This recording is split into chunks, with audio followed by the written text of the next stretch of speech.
Harlequin Special Edition and HarperAudio present Dog Days of Summer, featuring Dog Days of Summer and Sit, Stay, Heal by Teri Wilson, performed by Stacy Gonzalez.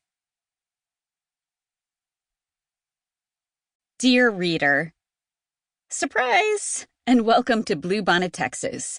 Would you believe that I've lived in Texas my entire life, and this is the very first time I've written a miniseries set in my home state? Dog Days of Summer is officially my 27th book for Harlequin, so I figured it was time. Also, I had a ball writing my last book, Fortune's Lone Star Twins, which is part of the legendary Fortunes of Texas series, and obviously set right here in the Lone Star State. So I decided to create my own town in the Texas Hill Country. Bluebonnet is full of small-town charm, swoony heroes, and dogs. Lots and lots of dogs. Dog Days of Summer is the first book in my new Comfort Paws series, featuring stories about therapy dogs and the relationships that spring up around them. This series is really meaningful to me personally because I do volunteer pet therapy with my dog, Charm. I've been involved with this sort of volunteer work for many years.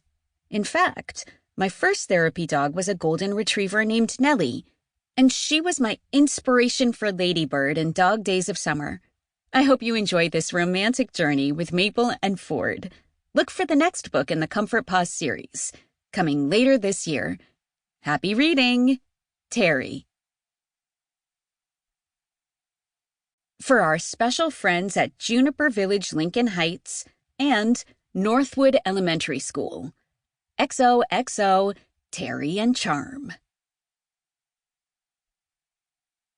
Dog Days of Summer. Chapter 1.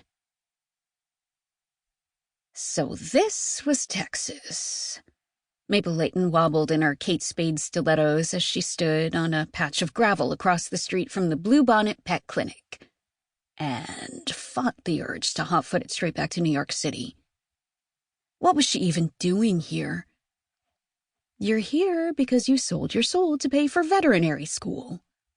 A doctor of veterinary medicine degree from a top-rated university in Manhattan didn't come cheap, especially when it was accompanied by a board-certified specialty in veterinary cardiology.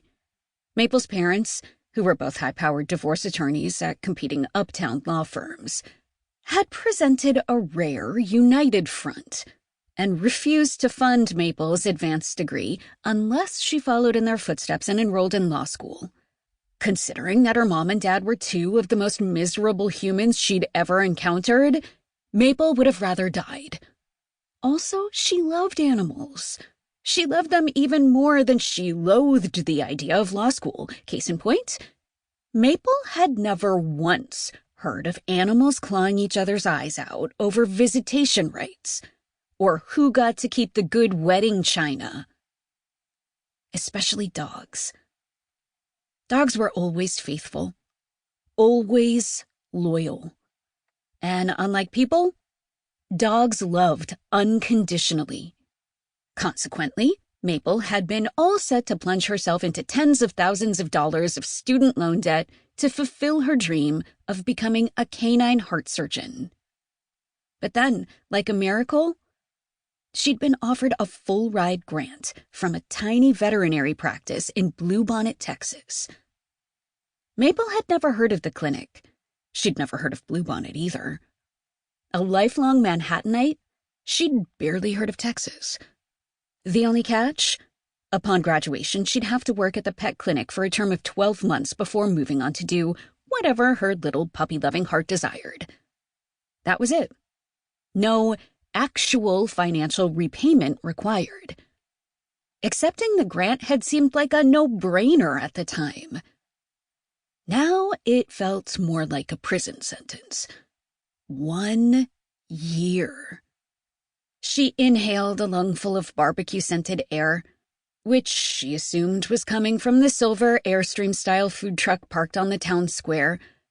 A literal square, just like the one in Gilmore Girls, complete with a gazebo right smack in its center. Although Bluebonnet's gazebo was in serious need of a paint job. and... Sample complete. Ready to continue?